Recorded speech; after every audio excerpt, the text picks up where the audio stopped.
dinaranas na tag-init wala pa sa kalagitnaan. At pag-iipon at pagtitipid naman ng tubig ipinaalala ngayon ng Pag-asa DOST.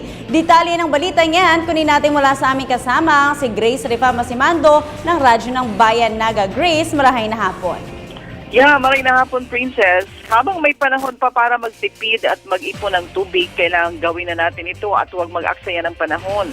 Ito ang pahayag at panawagan na rin ng Pag-asa DOST Deputy Administrator for Operations, Dr. Landrico Dalida Jr.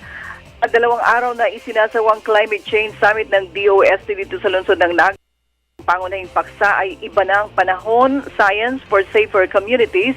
Ipinahayag ni Dalida na ang init na nararanasan natin ngayon ay wala pa sa kahitian. Mas titindi pa raw ito ngayong buwan ng Hunyo, kaya't panawagan ng DOST sa mga mamamayan na paghandaan ang mas malupit na panahon sa mga papasok na buwan na maaaring hindi lamang sa tao makaapekto kundi maging sa supply ng pagkain dahil maging ang pagdami at paglago ng mga alagang hayop at mga pananim ay maaaring maging makupad din.